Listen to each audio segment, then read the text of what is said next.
Joining us now is the former number 10 spin doctor, Alastair Campbell. Hello to you, Mr Campbell. Thanks for joining us on the programme this morning. I'm chatting to Nadhim Zahawi, the new Chancellor, this morning, and he said whichever party that you represented, he would absolutely want to be on the polar opposite. What would you say in response to him? Well, I thought it was, frankly, weird. He gets appointed to be Chancellor of the Exchequer. He could talk about any of the myriad challenges facing the country, and his top line seemed to be that a bloke who left Downing Street 19 years ago is the person behind this downfall of Boris Johnson. The person behind the downfall of Boris Johnson is Alexander Boris de Pfeffel Johnson. He is the master of his own downfall, kept afloat by ministers like Zahawi, kept afloat by much of the right-wing media. But we now see, I think the country is ahead of these politicians. The country sees that Boris Johnson, as I said to you the last time I was on your programme, is a liar, he's a crook, he is incapable of delivering proper leadership for this country, and the sooner that he's gone, the better. Yeah, but he might not go. He might not.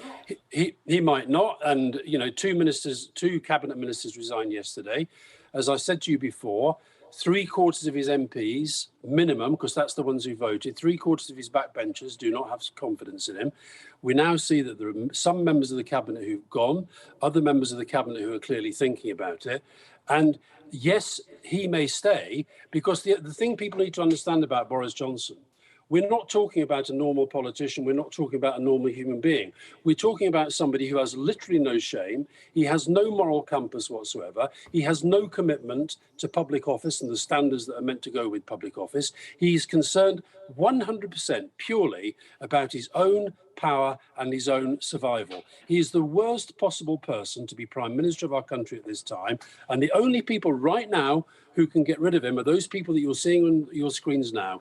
And for Zahawi, who parades around the place as being a man of integrity, to go on your programme this morning and say that Boris Johnson is honest, that makes him a liar as well. And I'll tell something else to Mr Zahawi.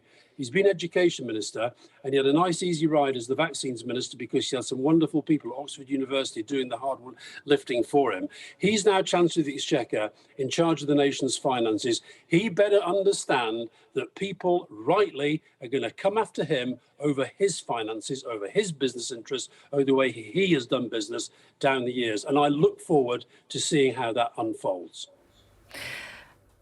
We hear what you're saying about the Prime Minister, but as you said, we looked at the Cabinet, which was earlier on this week, and he has the support of, apart from two of them, all of those people around that table. They've all tweeted their support. He's got Prime Minister's questions today. He's then got the liaison committee at 3 o'clock this afternoon. And it's going to be a bruising few days for him, but he's still in post, as I said. And if he limps towards the end of this session of Parliament, he's got the summer to reflect, regroup, and then away he goes again. Well, and in the meantime, Kay, how much damage gets done to the country? How much damage gets done to the economy? How much damage gets done to our standing in the world? We're seen as a global joke at the moment. I've been doing interviews with radio and television in different parts of the world. They think we are a global joke. They think Johnson is a global joke. And yes, he's got the cabinet support, but you've just had an interview there with David Gork. I do a podcast every week with Rory Stewart. We've done a special episode today about what's going on now. There are very good people in the Conservative Party. They're not in the cabinet. Why are they not in the cabinet? Because Boris Johnson has deliberately surrounded himself with third-rate and fourth-rate people who, frankly, would not have got a job in the cabinet of any other Prime Minister in history. Nadine Dorries, Dominic Raab, Priti Patel, they wouldn't have got a job carrying Margaret Thatcher's handbag. They wouldn't have got a job polishing John Major's shoes. These are second-rate, third-rate people with a fifth-rate Prime Minister. And I think the country now knows that. They are the only people propping him up. And the sooner they find a spine or find a soul or find a bit of moral conscience and get rid of that lying, crooked charlatan who sits at that cabinet table and disgraces this country and disgraces Downing Street and disgraces every principle that most people in public office aspire to, then the better this country will be. You said that they're not in that cabinet because Boris Johnson doesn't want them. They're not up to scratch. But I mean, Boris Johnson decided that they weren't up to scratch, didn't he? And he is the Prime Minister, and he's one of the most successful Prime Ministers of this century. Sorry, did you just say Boris Johnson is one of the most successful prime ministers of this century? I did. Based upon what? He has achieved His literally majority. nothing. He beat His Jeremy majority. Corbyn. Okay, I know you've got to sort of play devil's advocate a bit. He beat Jeremy Corbyn in a general election. He told a pack of lies to win an election about his oven-ready Brexit deal. He has achieved literally nothing. Our economy is going backwards. The COVID vaccine rollout that he claims credit for, as I know from people at Oxford University, was done despite the government rather than because of it. He parades as a global leader on Ukraine, which he uses only for his own survival. We are a mess as a country. His Brexit, his one flagship thing, is going disastrously wrong. Honestly, Kay, you've got credibility. For heaven's sake, for you to say Boris Johnson, one of the greatest prime ministers of this century. I didn't say that. The most successful is what I said. I said the most successful, and I was talking about at the polls. Who else has a bigger majority than him at the polls this century? Tony Blair, 1997. That's not this century.